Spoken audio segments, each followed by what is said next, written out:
Hi, welcome to the Summer's Garden embroidery pattern tutorial. We're going to be stitching this up. It repeats 3 times, so it's up to you if you want to stitch, each element 1, 2, 3, or if you want to stitch each motif 1, 2, 3. It's also kind of cool. In your directions, you have the pattern here, so you can use it again and again. So if you want to do a smaller project, you can always just transfer a single motif to your fabric. The instructions should give you everything you need. We got some diagrams, we got some directions. You should be set, but this is just to kind of supplement if you like to stitch along. If you grab the kit, you're going to have a hoop, you're going to have the printed fabric, and you're going to have a floss card like this. Before you start, you might want to kind of de-octopus this. I don't even know what to call it. You'll want to untie this. You might want to use bobbins. It's really up to you how you like to organize your floss. There are some colors that are pretty similar in hue, so make sure you keep those separate so your stitching experience will be nicer. You're also going to get 2 different sizes of embroidery needles because we are going to be doing some work with a single strand. So you're going to use the small needles for that. That's the size 9. And then we're going to do some other work with 2 or 3 strands of floss. And then you'll want to use the slightly larger needle. It's a size 5. So if you can't get your floss through the needle, you need to use a bigger needle. And if the needles that I provided if those eyes are too small, let me know. I can always send you some bigger ones too. All right, let's get started. All right, so let's start with one of these flowers. I'm using 3 plies of floss for all of the stitches. I'm tangled and I have a cat. We're not off to a good start. Okay, French knots. All right, so the easiest way to do a French knot would just be a single wrap. So you would do this, 1 wrap. Put your needle down, not in the same hole. If you put it in the same hole, you're going to lose it. So you're going to put it just next to it. Bring that knot with your other hand down to the surface of the fabric. And then you're going to pull your needle through from the back. And you get that nice popping sound, which is how you know it worked. And that's just my tail sticking out. Okay, let's do it again.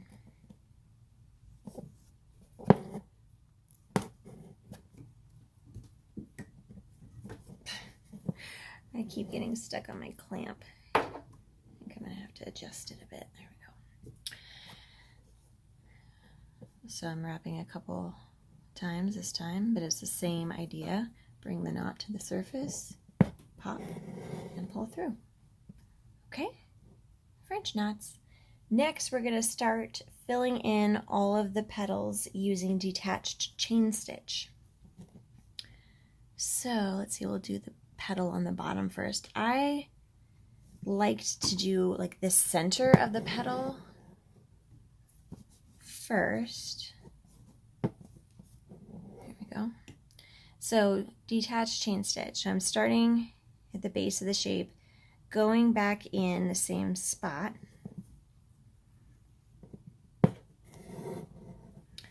Popping up on my guideline here. And pulling. After you pull, you tack your stitch here, like that. And then you can go in either direction from the center of your petal. You don't have to do it like that.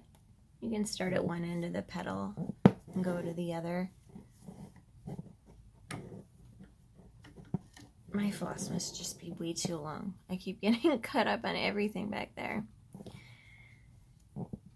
It must just be one of those days.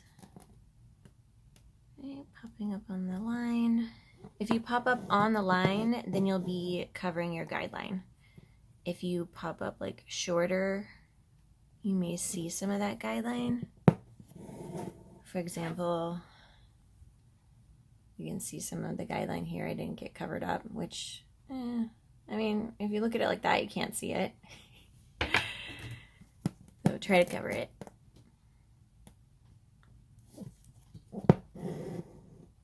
And I suppose if you want, you could do the French knots on top of these stitches if that seems easier to you. But what I'm trying to do is kind of fan out these stitches. You know, the shape of this stitch in general is like, it's kind of pinched on one side and then it kind of flares on the other, right? So I'm trying to keep the pinched sides where you start the stitch closer together, so that it kind of fans out. So all of these stitches are not parallel to each other. Oh my gosh. Now what?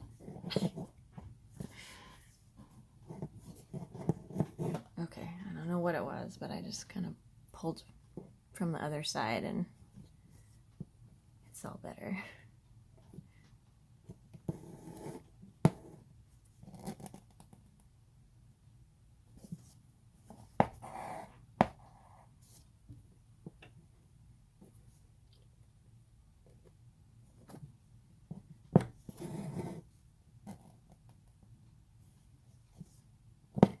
So you can see as I go around, you know, it's a round shape, right? It's got a curve and this angle is going to change, right? So it's always kind of radial from the center.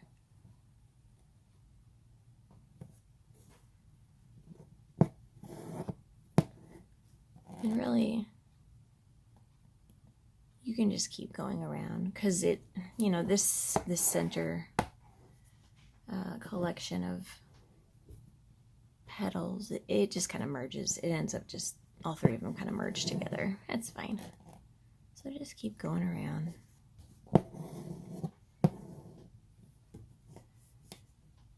That one like kind of went on top of its buddy. Which wasn't on purpose, but it looks fine. I just tacked it down too close.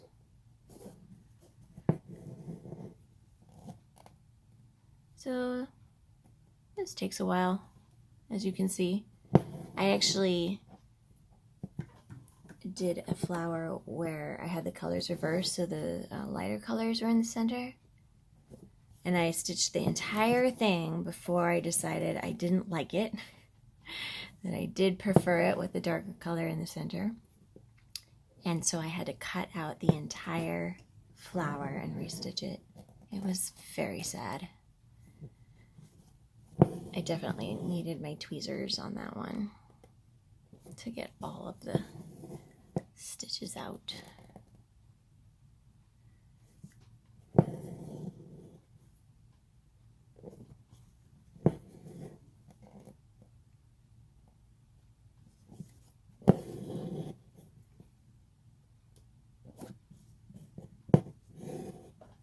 I feel like maybe this one was too far apart, because remember this one was too close, so then I overcompensated for the next one.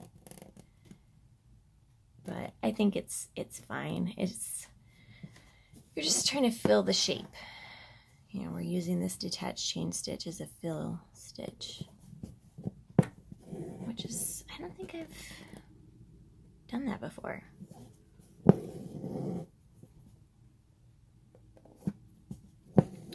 Probably because it takes a long time.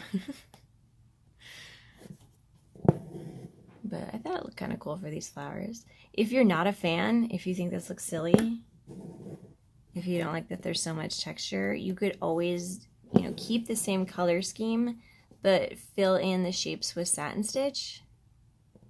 It's up to you how many strands you want to use for that. One thing you could do, I don't know why I'm jumping over here now. I just am.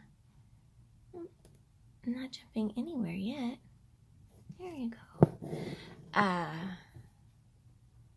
So like for the stitch, or excuse me, for the petals towards the center, you know, those ones look like they should be closer to us. So you could do those with like like more strands, like do the closer ones with 6 strands of floss, filling with satin stitch, and then as you go out, decrease the number of strands you're using so that by the time you get to the very back ones back here, you're only using like a single strand of floss. It's just an idea. I think I've filled a flower of a similar shape in that manner, but I found it was kind of hard. Sorry, I'm trying to get a knot out. I have this situation I'm trying to untangle. Oh my, there we go. I found that filling a shape like this with satin stitch, the shapes of the petals can get a little lost. And so you just get these like big shapes that kind of don't make sense. So you might want to actually outline the shapes too. Outline the petals.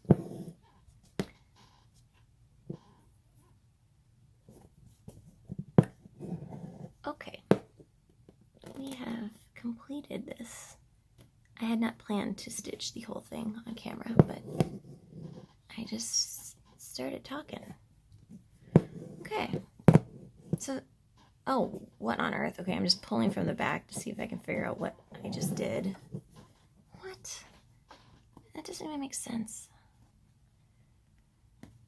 Okay, what happened? Who are you? What? Where did this come from? Okay, well, it's gone now. Mystery floss. Okay, so then you're just gonna keep going. So I'm just using the next color, which is 758, also with 3 strands. So when you do the next rows, you want to make sure you get in here to cover any gaps in between these stitches. You may decide that you think doing it this way is stupid and that you think you should work from out to in, and I would encourage you to do that if that makes more sense to you. I think I have a cat hair in my work.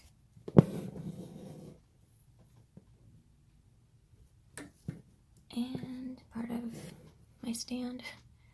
Come here. Oh, I might need the tweezers to get it out. Yeah, it's not listening to me.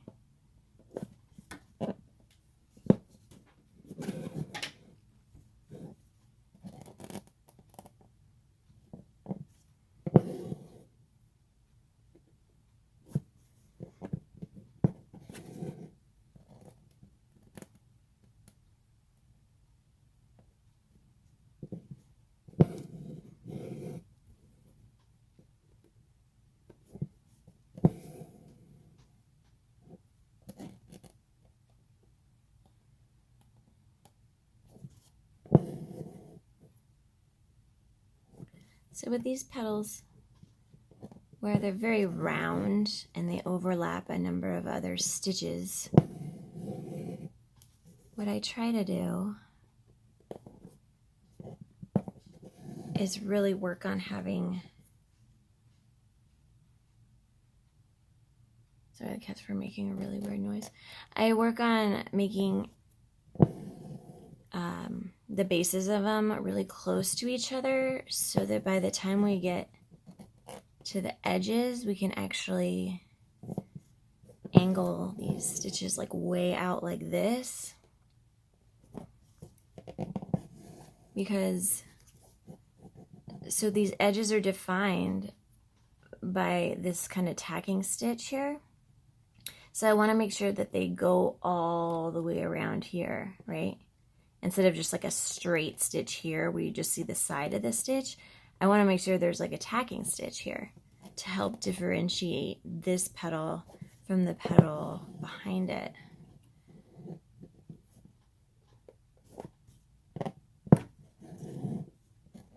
So I come here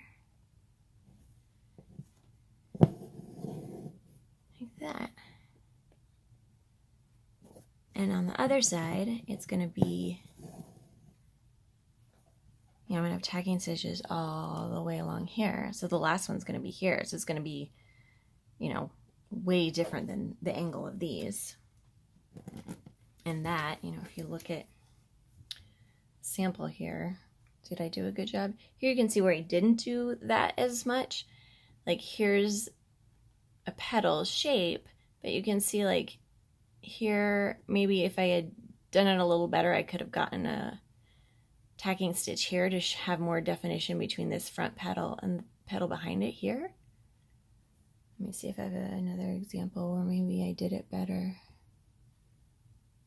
No, it looks like I finally figured out how to do it by the time I got to the end.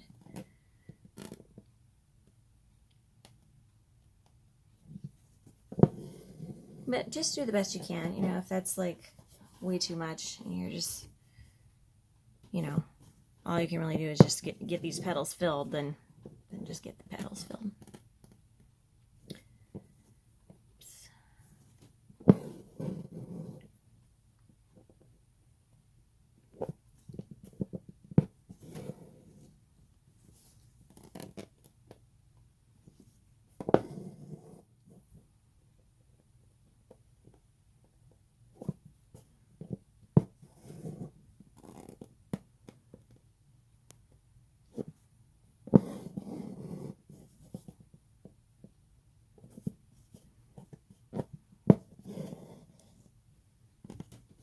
I feel like this is going to be tricky.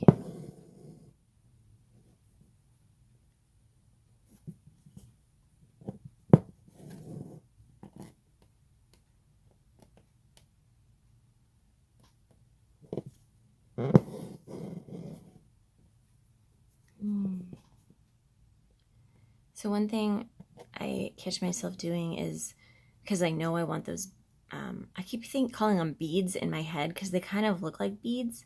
So that's what I'm going to call it. It's the tacking stitch. Instead of putting it like directly out here, I find myself kind of putting it down a little lower. So that was too low. Now my poor stitch is facing the wrong way. So I guess don't do that. I definitely exaggerated that.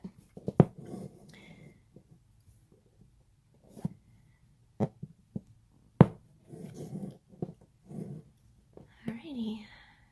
Last one for this petal. So you just keep going, and you know, you can follow the key to figure out where the color changes are if it's confusing because the colors are close in hue, which is on purpose. You know, just kind of follow the rule. We're doing the darkest color in the center, and then we're going to do the next lightest and the next lightest and the very light at the very, very back. So if you have a couple petals that are different than mine in color, like no one's really going to notice. I mean, if you can't tell the difference when you're stitching it, people probably won't be able to tell when they're looking at it either. So, okay, well, keep working on those flowers. For me, I liked to kind of work on, well, I jump back and forth between whether I want to do one motif at a time, or if I want to do one element at a time. So do I do all of these flowers first? Do I do maybe the center of all of those flowers first and then come back? And, you know, it's really up to you and how you like to work. If you like to work in all one color, or if you like to complete one motif at a time and kind of see your progress, you know, your first pass, second, and then third. Lots of different ways to do it. All right, welcome back. Hopefully you had fun doing so much detached chain stitch. You're back and you want to do something else. So I am going to fill these leaves here with satin stitch.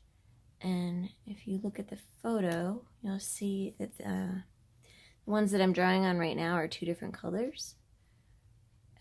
This is, you know, optional. I just thought it looked kind of cool. I don't know. So I'm using a single strand of floss. It's the two different greens I'm using for this. So when I do satin stitch, definitely make sure you come up. I mean, you may even want to exaggerate. See how far I am away from my guideline, since this is the very tip of the leaf. I'm going to come back here. Now make sure, hopefully you already made sure, but just in case, make sure your fabric is super tight. I am using one of the beechwood hoops, but I have, I used some fabric and bound it. Oh my gosh, my words. Everything's really hard today.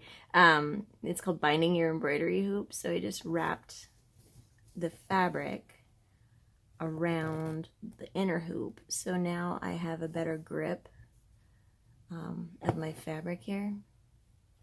Because when you're doing satin stitch, tension is super duper important. You want to make sure that the tension of your stitches should match the tension of your fabric. If your stitches are too loose, they're not gonna look, just not gonna look as good. Like some of them might stick out. You won't get such an even texture. If your stitches are too tight, you're gonna get puckering of your fabric. All right, one half done. So I find it easier to just work all of one color for this section and then do the other color.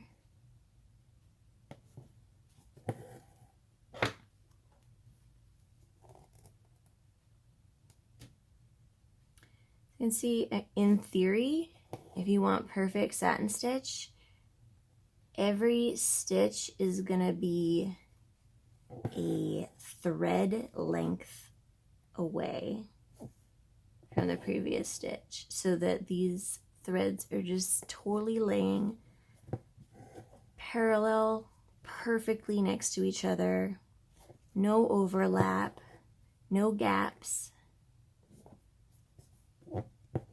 Easier said than done. And, you know, don't forget to cover your guidelines when you're doing it too. See a little bit of mine peeking out there. Here. Your fabric is printed a little bit lighter than this. Obviously, you still want to make sure you're covering your guidelines, but it'll be a little bit more forgiving.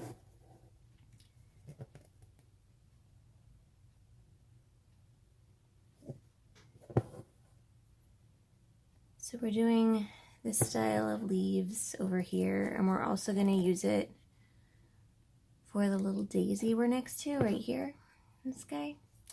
So in the instructions, I think it shows doing the daisy right after the big flower, and you don't have to.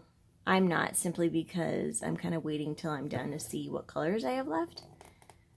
When you're done, you might want to like play with those daisies and also the French knots, like kind of stitcher's choice if you want to have different colors there. Like, they're all from the palette, so whatever color you pick is going to look amazing, so don't worry about that. Okay, so then this leaf here is a solid color. I'm still starting in the middle. Somehow that is not in the middle at all. Okay, we'll call this stitch the middle stitch. And then I work down one side and then the other, and that is to help the satin stitch have a consistent stitch direction throughout the shape. So why did I choose this stitch direction? This is the direction I use the fewest number of stitches, and I also just like the look of the length going along the length of the leaf. Some people like to do like a horizontal stitch direction when doing leaves. You can do that too. Get a little bit of a different look.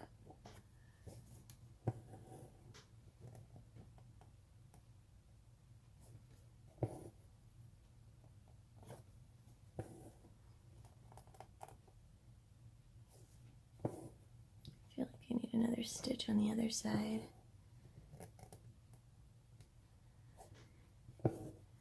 Alright. So, similarly, those two are the dual colored, and then this is the single color. So the other color is the slightly darker green. And you're just going to come in and do the other side of these leaves. So they have two colors. Oops. So when I did a horrible job, you guys. Look, you can totally see the guideline. I am gonna cheat and stitch over this. Don't tell anyone, because I'm too lazy to actually take the stitch out. When you have a situation like that, you know, it's up to you what you want to do. Like, how important is it to you to have it be totally perfect, or is it okay to kind of work around the problem like I just did? Like, no one's gonna come to your house and check the back of the work and make sure you had all your satin stitches perfect. I mean, if you look at where I just did that doubled up stitch, can you see it anymore? I can't. And actually, it might be a good thing to kind of help have a more dramatic change between the two colors. Alright, I am just gonna finish this leaf. I think you guys get the point of satin stitch.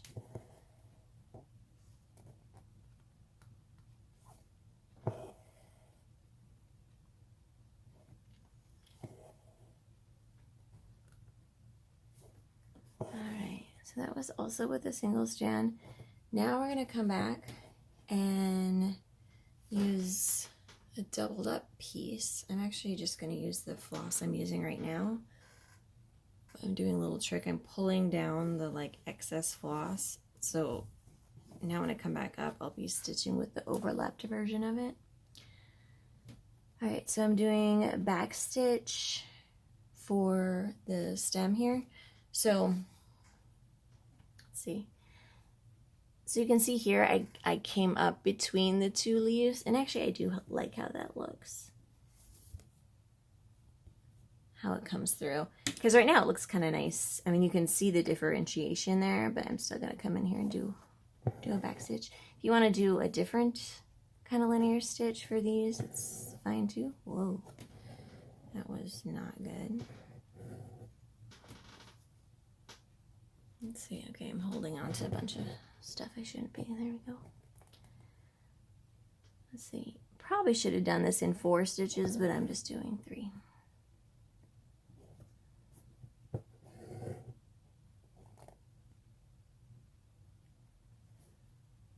Okay. So now I'm going to do, I just called these like mini leaves, I think. But basically I'm going to come kind of outline the bottom of the leaf like this and kind of like make a V with straight stitches. Just like that. Ta-da! If you want to make it more dramatic, you could double up on it. So that's also happening on these leaves.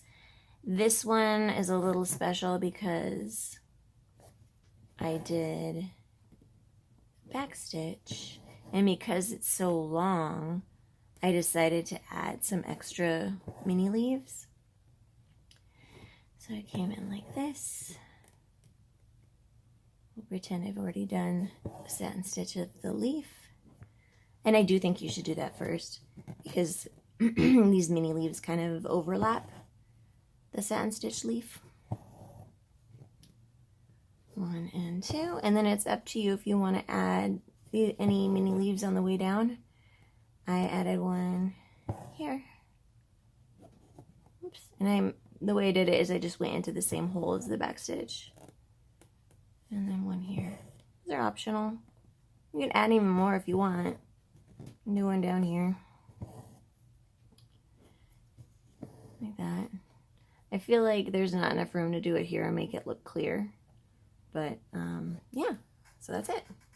All right, next up is the swirly vine. If you've done any of my patterns before, there's usually a swirly vine. So you can do the stem like back stitch like I'm doing here. You could use really whatever stitch you want, a linear stitch.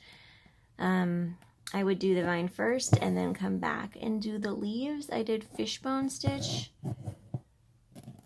to fill them. I'm using 2 strands of the kind of the brighter of the turquoises.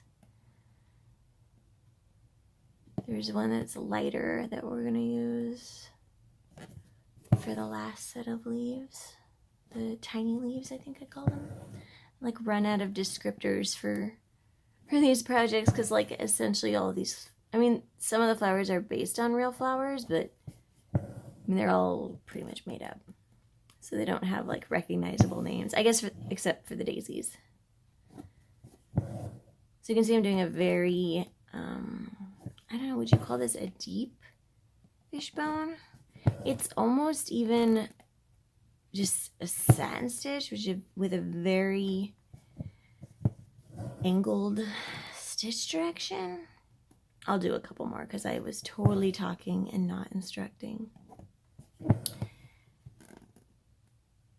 do a more traditional one the second time around. It, you know, it really doesn't matter because we're covering these leaves with the feather stitch, which I'm in love with.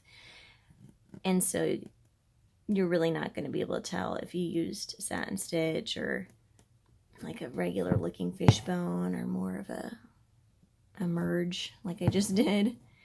All right, so for a more traditional fishbone, we have that center stitch that comes right down the center, come up on the right, cross over, and go down sort of kind of to the left of that initial stitch.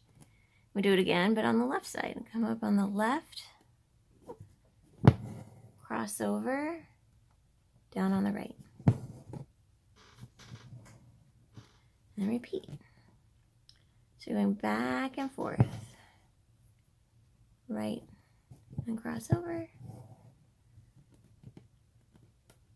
Up on the left. Cross over.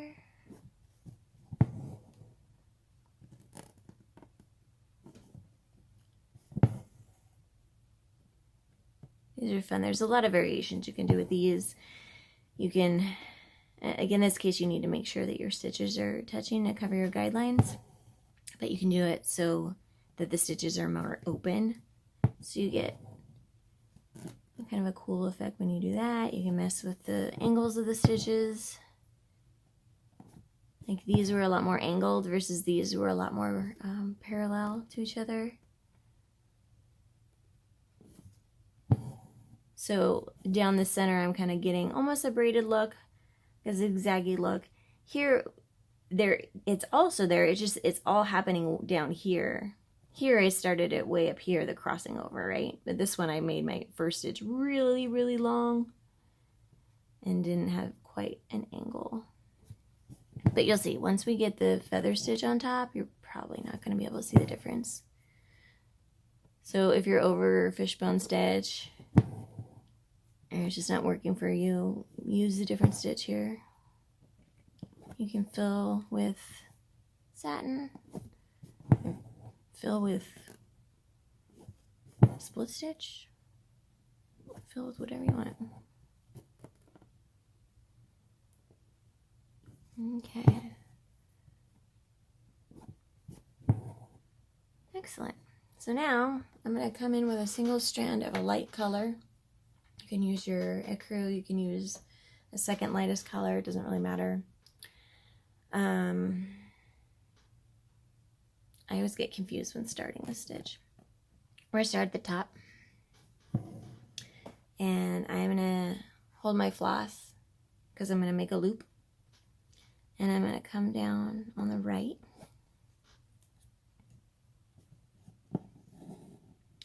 Now I'm going to come up along the center line, grabbing this loop, like that. And we do it again. So then we go on the left side. Every time we're going to grab that loop. There's a cat hair. Down on the right. Grab the loop.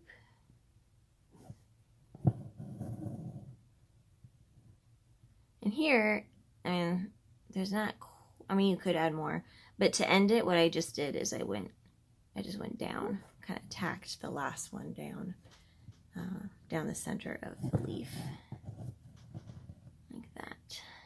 Okay, let's try to do more on this one. Also, depending on, you know, where you are in the center, you can kind of mess around with this stitch.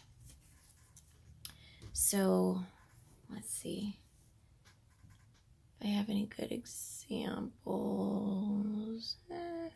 I guess this one. So you can see, like, the center line would be here, but you can see how I kind of have a little bit of variation where I'm coming up back and forth, which I think looks cool. So let's see if I can demo that. I want more veins on this one, so I'm gonna make all my distances shorter. And to kind of get that more, I don't know what you would call it. It's almost like a gate. So instead of being right in the center here, I'm gonna come off to the right a little bit. For the next one, to the left, and then when I come up, I'm gonna come up just left of center.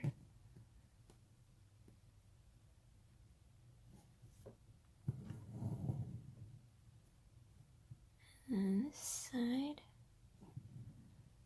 down on the right, come up just right of center.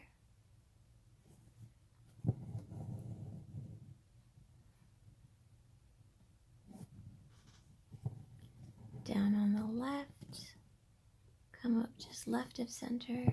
This is called feather stitch, if this is not computing for you and you need to go watch more videos.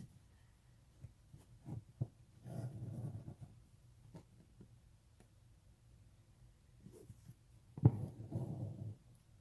feel like I can fit one more in. Just barely. I'll have the last one be totally center. And then just come down. So hopefully you can see the difference. I changed two things, right? I did smaller stitches so I have more veins, and I also came up not exactly on the center line, but leaning towards whatever side I was on, versus this where it's more down the center. Let's see. I mean, if you look at the photo, you'll see I wasn't very consistent about how many veins I did on each one and whether I had that kind of swishing back and forth or not. So yeah, have fun with that. I just think it looks super cool. I like the little added detail. Excellent. Let's take a look at this purple flower. So we're going to start with the center. I did padded satin stitch, so I feel like the easiest way to do padded satin stitch is just to do 2 layers of satin stitch. So I'm going to do the first layer kind of within the guidelines. Oops.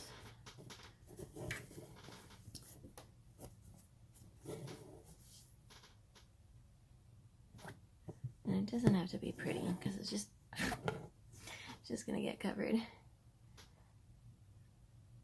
Let's see if we can get this out.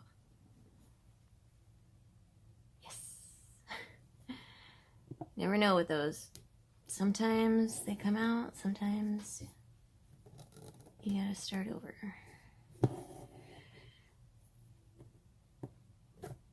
So I got that because those knots happen, oh my word. Those knots happen when your length of floss is too long. If you're using the floss card, the lengths of floss are pretty long. They're a yard long. Usually a little longer than what I use. You might want to cut them in half. If you have a long strand, you're gonna run into trouble with the twisting. It just might be a little bit more awkward. Alright, so there's my disheveled first layer of satin stitch.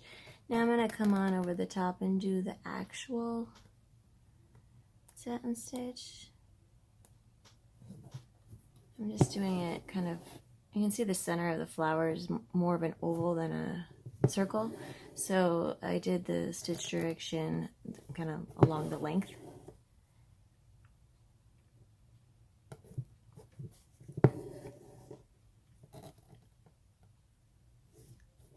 This is 2 strands of the darker purple. And we already talked about satin stitch, so I don't have too much more to say. You can also, instead of doing satin stitch under the satin stitch for padding, you could do any stitch under there. Sometimes chain stitch is a good one because it's pretty bulky.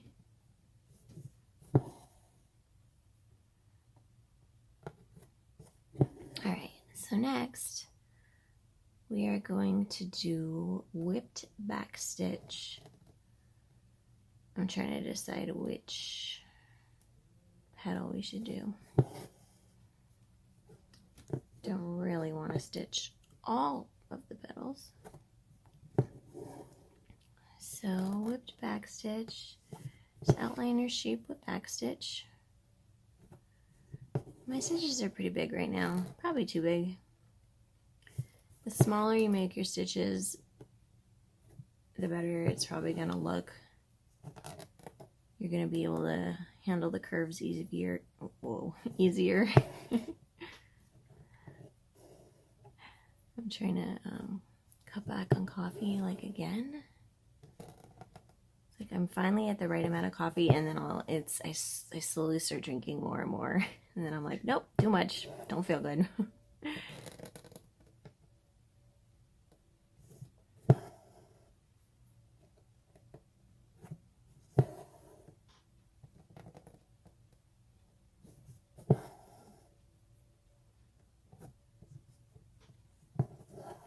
So this pattern was, when I designed it, I thought it'd be fun to do a design with lots of little details, lots of single strand work, lots of tiny stitches. I think I was successful. There's lots of tiny stitches and details. So it's kind of a fun one to practice your accuracy,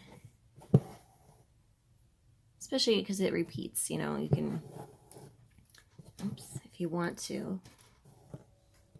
So if you want with this whipped back stitch, you can do all the back stitch for the whole flower and then come back and whip it. Or you can just do one at a time like I'm gonna do.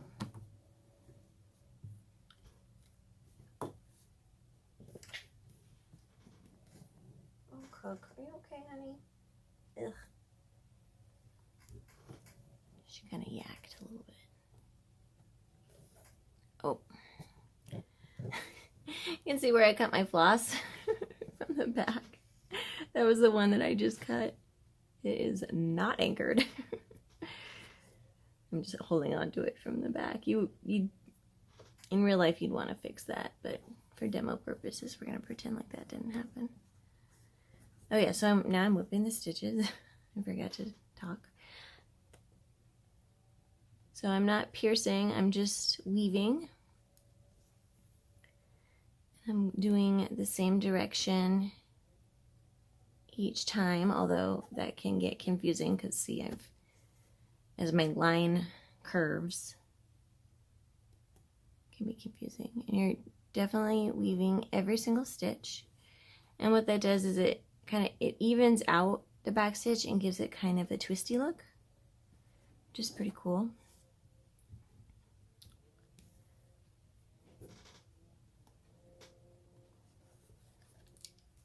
So you're gonna do this for all the petals. I don't know, for me it made sense to do it this way and then fill in the petals with the light purple using satin stitch. You may want to try it both ways. You know, you may want to try one flower doing it one way, doing it like this, and then another flower doing the satin stitch fill first, and then doing this outline. and see if one looks better than the other. It's really one of those things where there's no real rule of what you have to do first. It can just be a matter of preference, a matter of what looks better. All right, so for 2 of these petals, I'm gonna do like an extra stitch in here. So for these 2, we're gonna do the whipped back stitch and then move into some satin stitch.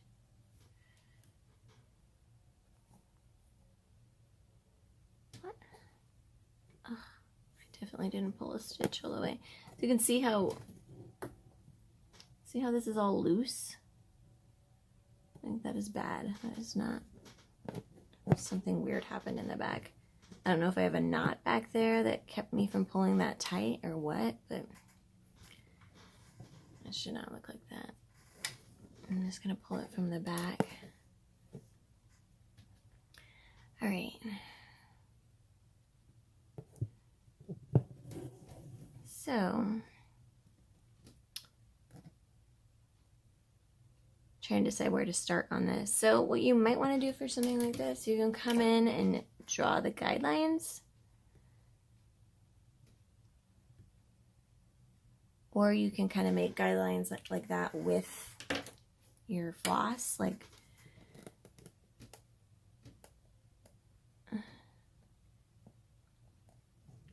so you come in here. Oh, who are you? How did I just pull a needle through?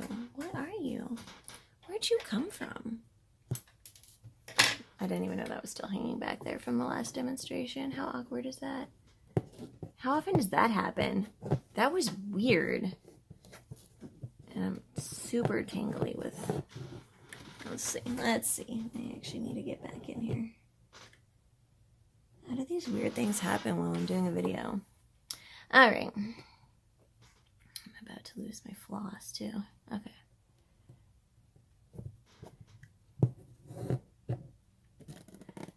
So you can come in like this. Can you see? Wow, that pen erased super fast. So that's the air soluble pen. Usually it does not disappear that fast here, but it's like monsoon season, so it's super muggy and humid out. So if you live in a humid place, that is not going to be a good choice for you to use one of those. Okay, so you can do something like that. I'm going to now start way over here, kind of where it starts to get thick, and then just work my way around doing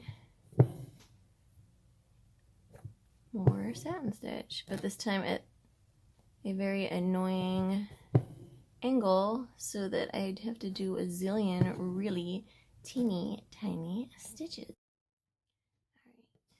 All right. So as I go around, I'm having to slowly change the direction of my stitches. It's called compensating stitches. So like right now, I went up next to that other stitch, but I'm going to go down the same hole as the previous stitch. You're basically doing that off and on as you go around to match the stitch direction of your guidelines, whether those are stitches or you marked it with a pen. So it's a little bit tricky. This one's easier. It's more of a consistent stitch direction. So this will be a good challenge. Oh my gosh, get out of here, dude. Out.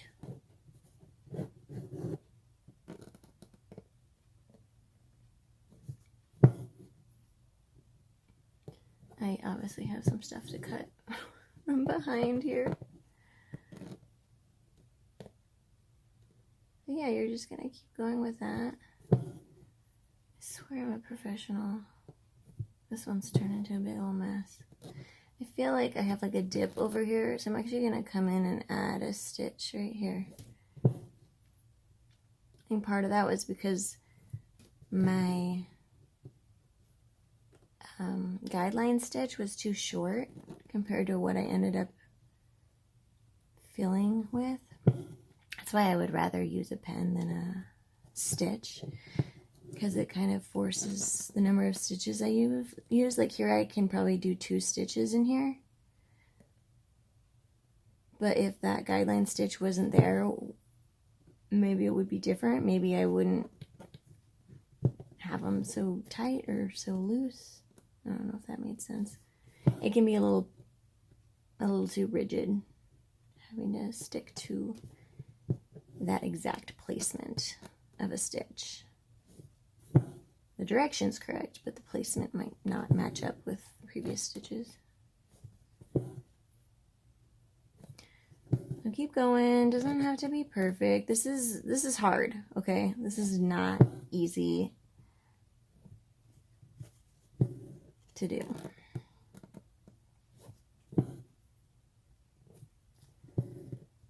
I'll show you here. You can see, actually for this one I didn't do quite as a dramatic change in stitch direction on that one. This one I did. You can see how it got all the way around, kind of changed. So if that's too hard, you know, here's a version where I didn't do that for whatever reason. I don't know why. You can see these stitches over here. They're a little bit different than here, but not as dramatic as what I just demonstrated. And it looks fine. So keep that in mind if the compensating stitches become too much. So next we're going to fill in this purple flower with, oh wow, that pen's not going to work. Sorry. Okay. We're going to fill in this flower with satin stitch. And I'm going to kind of do a similar stitch direction. You don't have to. You can just have it something like this where it does, the center line comes from the center, but then you just kind of maintain it parallel from there. Or you can have it flared out. Either way is fine. Whatever you want to do. So I'm using a single strand of floss, and I find it easier to start at the end closer to the center. So coming from here instead of starting from out there. Just personal preference. So again, I'm going to start in the middle because that helps me with maintaining my stitch direction. And I think I'm actually going to change my mind about, I wasn't really thinking. I'm actually going to switch to being on this side, because when I do these, I definitely just split that stitch. I didn't want to do that. Trying to come up right next to that stitch that went a little bit over the line. Okay, because I need to do some compensating stitches, and I feel like it's easier coming from this side. Because what I'm going to do is, instead of like going in the same hole, I'm going to sneak some of the stitches like under here, under those previous stitches, to help me with this angle.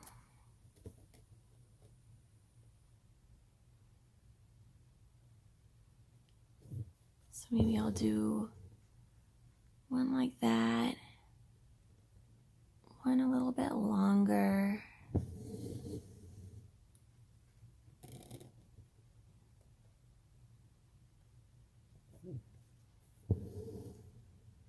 And then maybe I'll take this one down and go in the same hole as the one 3 stitches ago.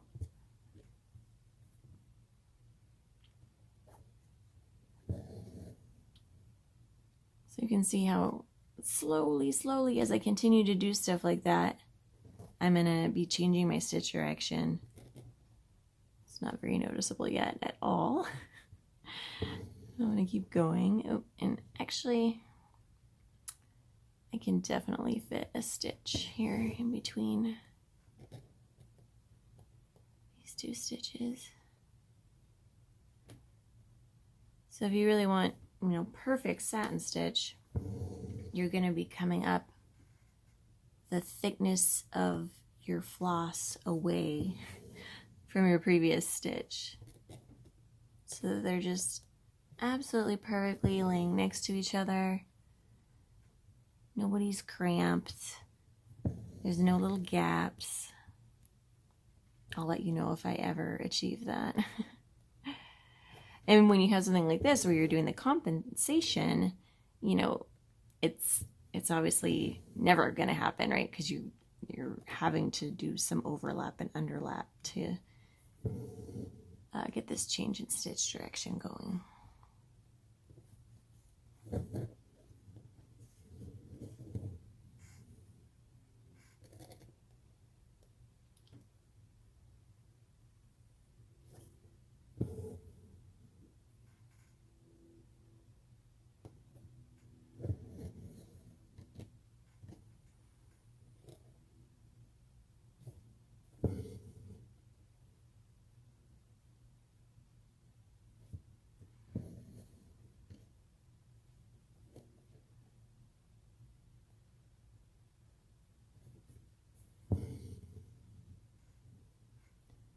So when I first started, you probably noticed that my marker bled like crazy. So that will not happen if you're using Kona cotton. If you're using other fabrics, please test it. I know the Essex, it doesn't do that on. This is the printed fabric that I have in my kits. And for some reason, oh my God, I hope you can hear the kitten meowing because it's adorable. Hi, sweetheart. Come here. For some reason, it just bleeds on this printed fabric. And I always forget. It's the weirdest thing. I mean, I guess it's not that weird. I mean, it's why we need to always test our markers and things before we use them somewhere important. And luckily, you know, when you're drawing on guidelines. Oh, come on, try again, honey. You can get on the chair with me. Oh gosh, come on. Come on, come on. You can help. He's got this like adorable squeaky kitten meow. And I don't remember that from my other kittens. I'm sure they had it too, but like I don't remember when they grow out of that, you know, when they get their like adult meows. There you go. Hey, sweetheart. Oh, what a good boy. Oh, that's a good purr you have, too. He's a really happy cat. He's never seen me film before, so okay, he's bonking into the embroidery hoop and rubbing all over it because he loves it so much. All right, we're gonna have a kitten break really quick here. Isn't embroidery fun? Oh yeah, chew on that. Good idea. Who doesn't like kittens, though? All right. I'm gonna keep filling this in. It takes a while because I'm just using a single strand of floss. I'm having to... I'm stitching with one hand, and with the other hand I'm playing with the kitten so he doesn't get to my floss. This is going very well. Okay, etc., etc., etc. I'm filling this in with satin stitch. Okay, and like I was saying, when you make the guidelines, if you want to draw them in with a pen, I mean, you can use anything. You can use a Sharpie if you want, because you're going to cover it up. You know, no one's going to see it back there. Probably a pencil would be a more elegant solution. Hopefully you can hear me over this aggressive purring. So for this one, you know, same thing. We're just do your best to go from edge to edge. Getting as close as you can here and as close as you can up here. And for this one, you know, we would just keep the parallel stitches, so by the time you're over here, you're still parallel. And you know, that might be easier than trying to do the compensation. So if that's you, then do that. If you like doing the compensating stitches where it kind of, excuse me, flares out, then do it that way. Okay. So hopefully you have the idea of that. So then when I went in, and I don't know, when I was done, I just felt like we needed something else. So I just went in with a single strand of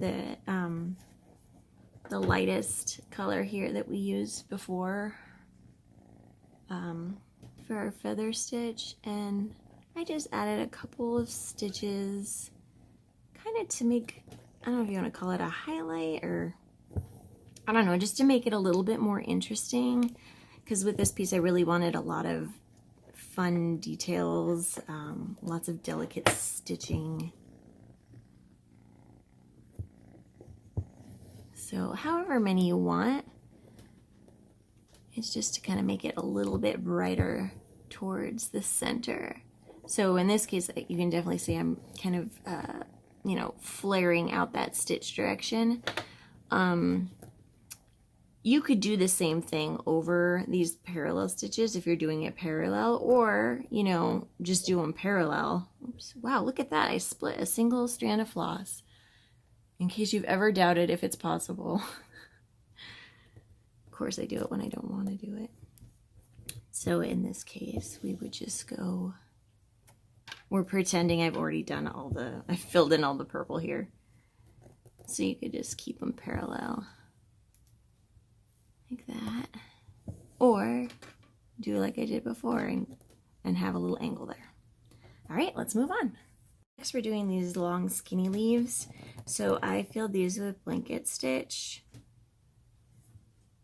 Start at the bottom, and what I did is I made it so my little knot was along the outside, the edge of the leaf furthest from the stem of the leaf. I tried it both ways, and I don't know, I just liked this, the way this looked the best. It's up to you if you want to swap it or do them all in the same direction. All right, so I'm going down in the same hole and keeping a loop, hopefully. And I'm going to come up on the edge here.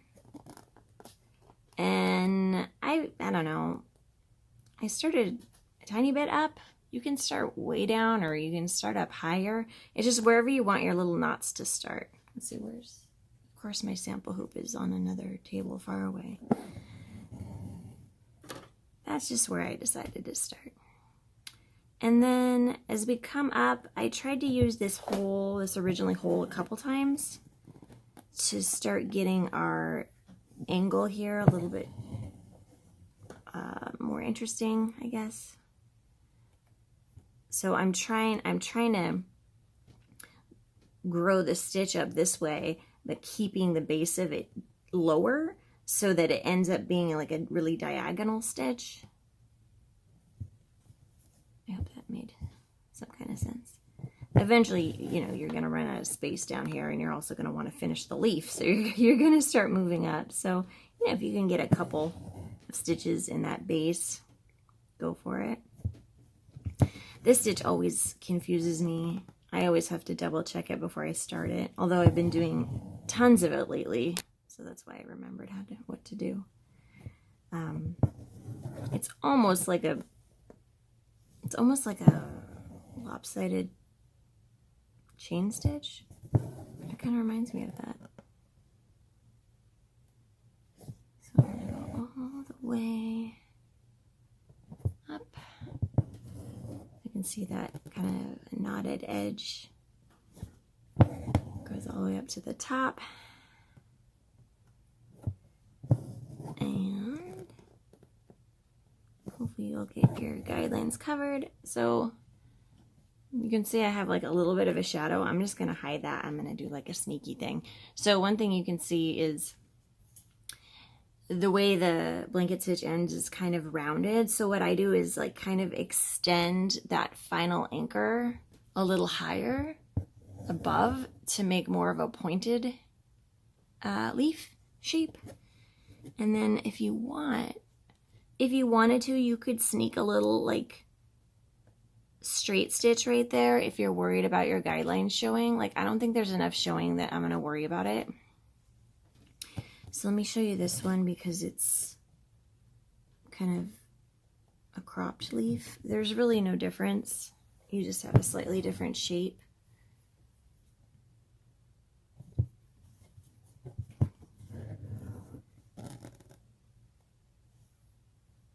catch my loop. Oops, looks like I got my tail. All right, then go back towards the base, leaving that loop again. You're always catching the loop on that edge. Oh, sorry guys. Keep catching my tail.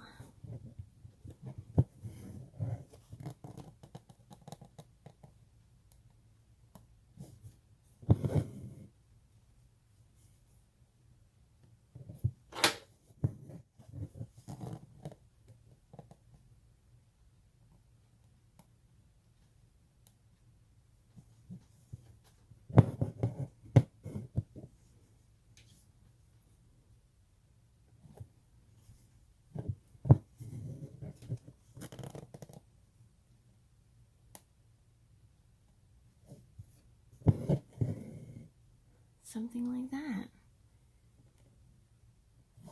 Okay, those go pretty quick. That's why I like that stitch now. It's like, ooh, this fills leaves fast. All right, for our stem here, we're doing a whipped back stitch in the same color, again with 2 strands. So you're gonna do your back stitch.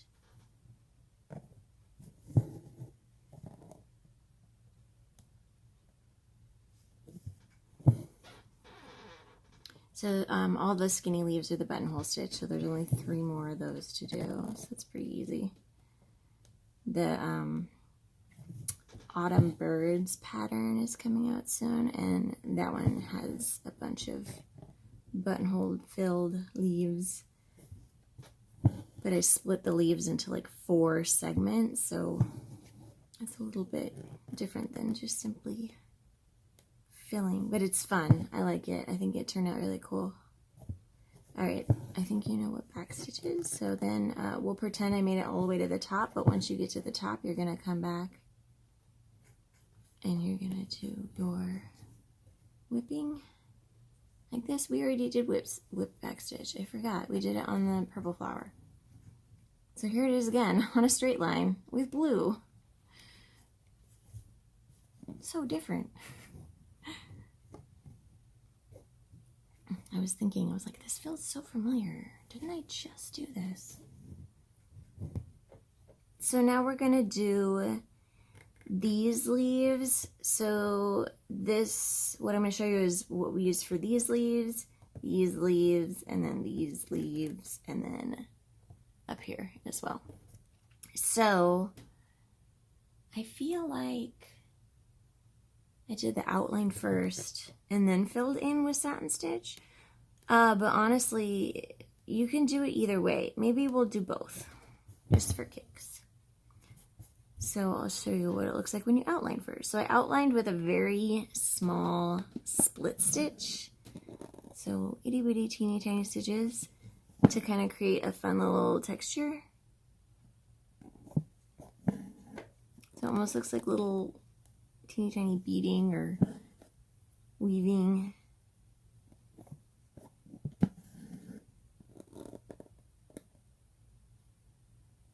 If you like look really closely at my sample hoop, they probably won't all look like this, because at first I was just doing regular split stitch, and then I was like, hey, I like this better, but not enough to actually go back and change them all.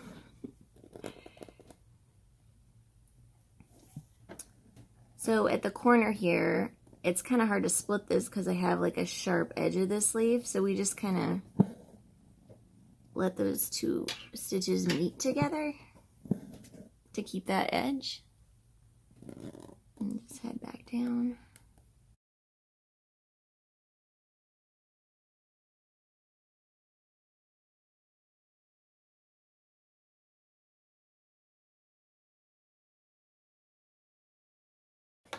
Now I'm coming in with this really light kind of minty green. I have 2 ply here.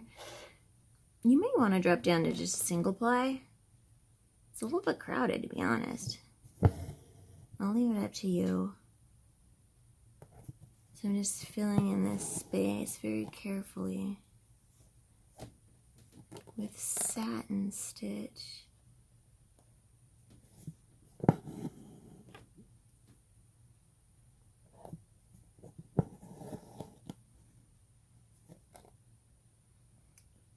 little tricky. You have to be a lot more precise when you do the fill second, because you want to make sure you're not disturbing that outline, right? So I'm kind of, you know, using my needle to kind of get in there and tuck it. Okay, it looks okay. So now I'll do this one the opposite. I'll do the inside first. With satin stitch, and the stitch direction is just like along the length of the leaf. If it's one of those round leaves, it really doesn't matter.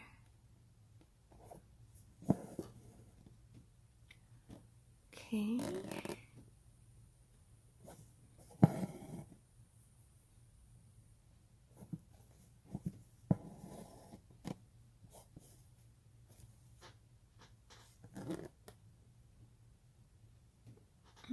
I can't tell. I don't know if there's room. We'll go ahead and add another stitch. Okay. Alright, so now I'm going to try it where we do the outline after. Also, I forgot to tell you, I'm technically doing back split stitch here.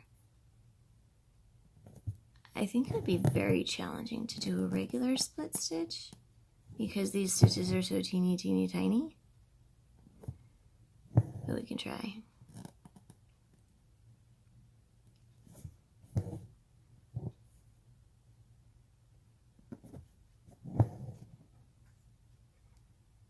So let's see.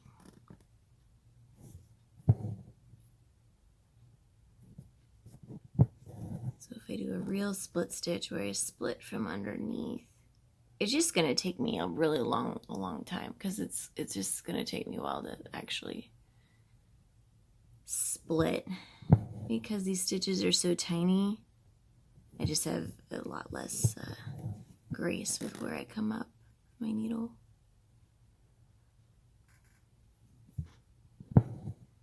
Yeah, I would definitely go with the back split stitch. Alright, so that's it. So you can see you're going to fill in these similarly. Yeah, and next we will work on these buds. Alright, so I'm going to kind of do the harder bud. These more round buds, you're just going to fill with satin stitch, and when I did it, I just kept my stitch direction parallel like that. Pretty simple. I mean, nothing new. I would just say, you know, if you want, you could always outline it first. Go along your outline with the same color, do like a split stitch or something, and then do your satin stitch over that. I didn't do that, but sometimes that can help you get a more, what's the word, sharp edge on your satin stitch. So that's definitely something you could try. You have, you know, that's kind of the cool thing about this pattern is there's lots of opportunities for you to try different techniques. You know, the pattern repeats, so, you know, maybe you stitch it like I stitched it on the first motif, and then the second time come back and just try some things, and then on the third one, I don't know, make up some stuff. So for this particular bud, it's kind of a weird shape to do a satin stitch on because it has that curve to it. I was starting to talk about this the other day, and I think I got distracted by the cat, but you can see in this modification I did where I blew it up and used completely different colors.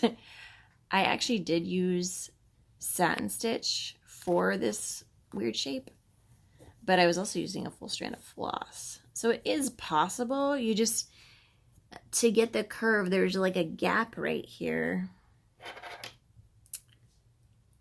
So hopefully you can see that. I'm like too close to get perfectly in focus, but basically there's a stitch that ends there, and then it starts again here, And then with this stitch, it gives the illusion of a curve while keeping a parallel stitch direction with that sand stitch. So a little tricky. Oh, and here you can see what I was doing with those beads that I had to hide from the kitten.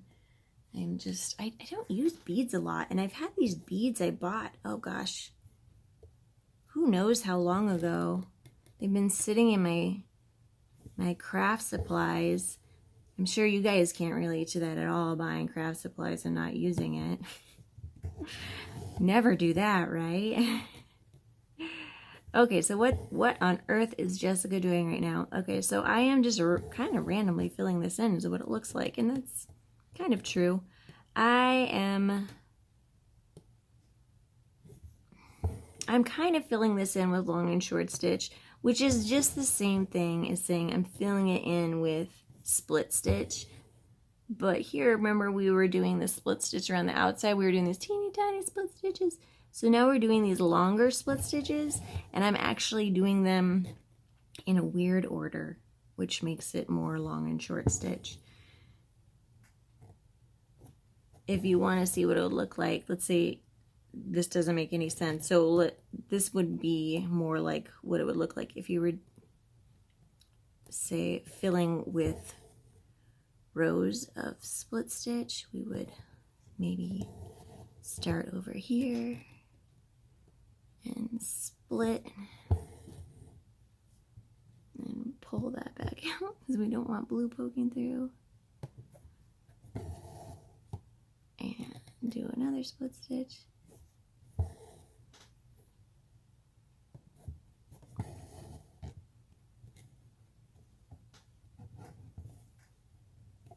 So you can see how that stitch I just did is leaving this gap. So what I'm going to do is when I come up to split it, I actually can't do it. I don't know if I'm skilled enough today. What I want to do is pierce it, but pierce it where I want it to lay. So I want to come up, hiding the guideline, but I want to pierce. I want to pierce the floss. Ugh. It's not gonna work.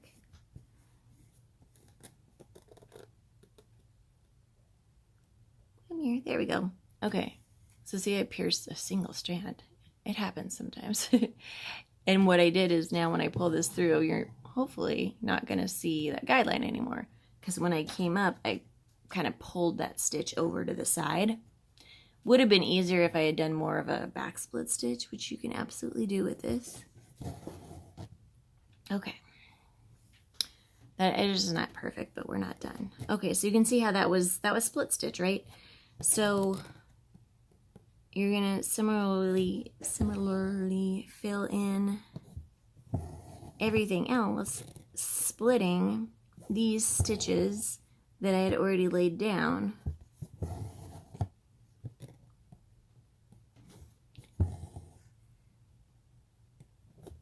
It's just that when you fill with long and short stitch, you're kind of doing it in a different order instead of doing. Yes, instead of doing it by columns, you're doing it by rows. I hope that makes sense. And what I do at the beginning, you know, you saw those random stitches. I was just kind of laying down the stitch direction is all that was.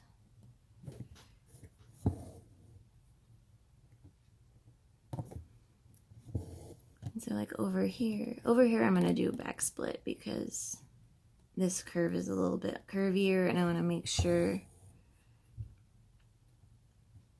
that I can get this particular stitch to lay down over that curved line. These are probably going to get covered up in the next step, but hopefully it's a helpful demonstration anyways. So the areas where I have more curve, which would be the outlines in this particular case, I'm having smaller stitches. If you want to just have all your stitches match the same size, that can look good too. Probably more consistent. But I can kind of fake it here. And here I can just do some stitches all the way up. Come here. untangle, please.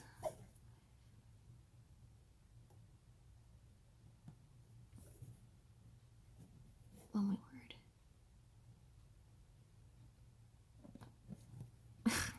Of course, of course. Whew, I almost thought I was going to have to cut that one out. Luckily it untangled like right after I turned off the video. It's like, I'm okay showing some untangling, but I'm sure it gets real boring if I'm like constantly untangling stuff. Like, we get it, Jessica. You get knots too.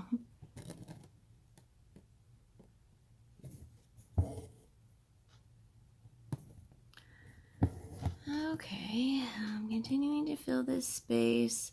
If you're doing like a really beautiful, perfect long and short stitch, hopefully you're having like consistent overlap everywhere and not whatever it is I'm doing, where I have some spots that are going to end up a little bit thicker and some spots are a little bit thinner. It's kind of what I'm doing right now. I kind of had like a low spot in the center here because I have all of these stitches kind of converging up here, so it was like thicker. So just trying to even that out a little bit. And I definitely need to refine this edge. So you can see there's lots of back and forth. Like, there might be a method to this bouncing around. I'm not sure.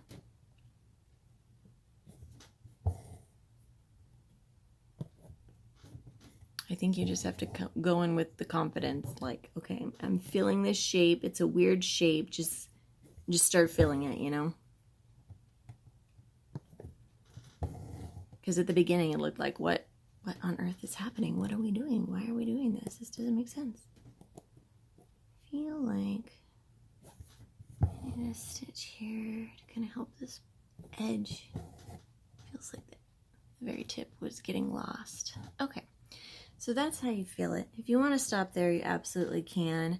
I decided to come in and do a little shading.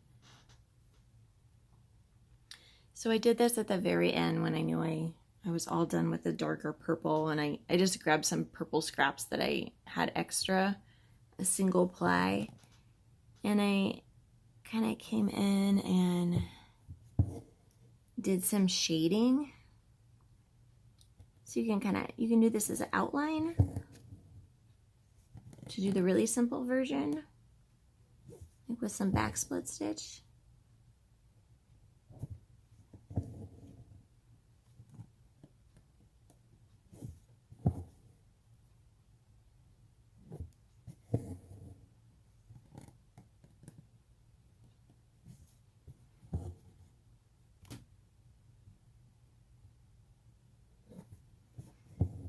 Something like that.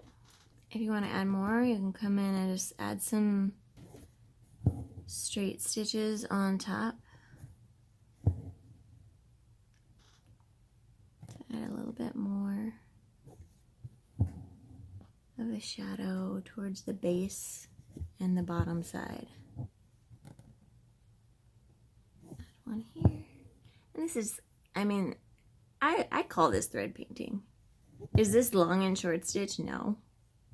But I feel like this is thread painting. I'm creating that look. I'm going back and forth with different colors like you would if you were painting. Okay, and so then where's my light color? We're back with that light color again that we used to do the highlight over here. And we're going to do the same thing on this side. So you can just do it the same where we kind of do an outline in split stitch on this side.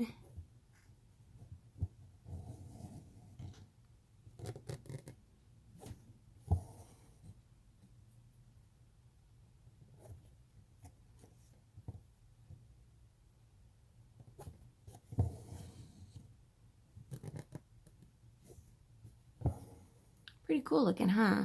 It adds a little something extra, a little bit of detail. Like I said, I just kind of wanted to have fun with the little details on this one. And you definitely can skip it and it'll still look amazing. But if you want to get in here and play a little bit.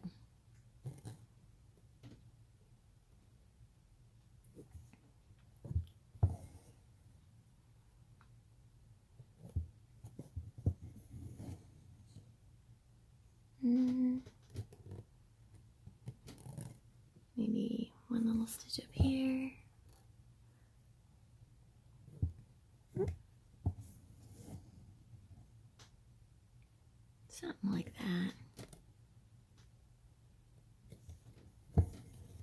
And that's it. So for the other buds, they're going to be a lot easier. You're just going to fill with the satin. And I'm just like too close. There we go. So I filled with satin stitch. And then you can see I just did the darker purple on these kind of towards the edges.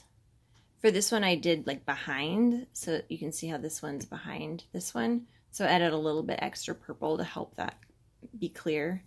And then this one, the same thing, just kind of at the bottom, just added a couple straight stitches of that darker purple, just to make it a little bit more interesting. Again, you can skip that and just keep it with the simple satin stitch. These will be, they're a little challenging, like I said, just because they're that circle shape. You can see mine are not perfect, and that's okay.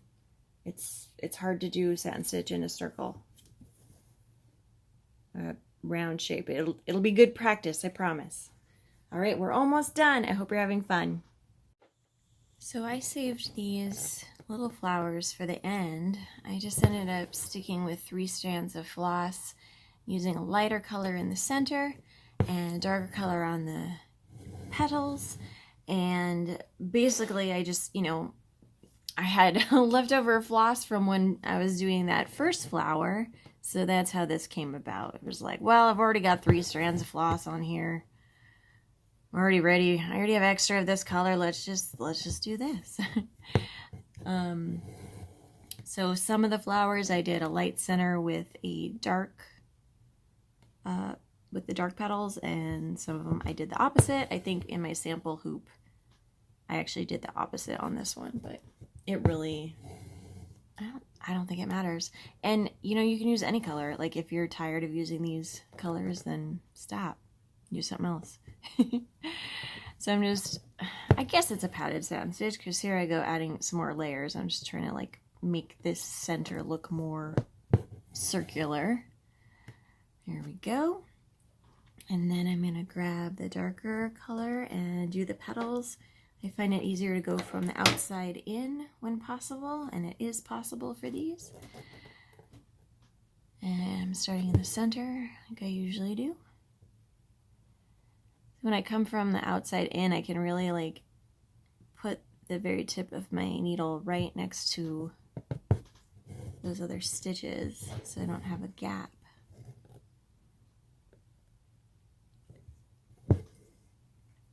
And I'm just keeping my stitch direction parallel with that first stitch, maybe kind of aimed inwards, so a little bit of flaring towards the outside of the petal shape.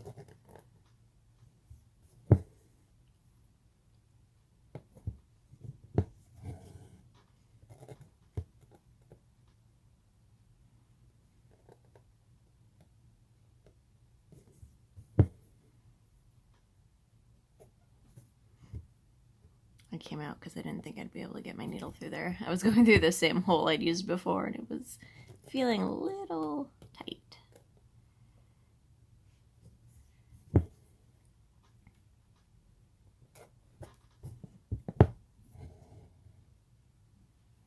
Alright, one cute little petal down. 4 to go. I mean, they're all the same, so you probably don't need to watch this. So I'll go ahead and move on to the French knot. So I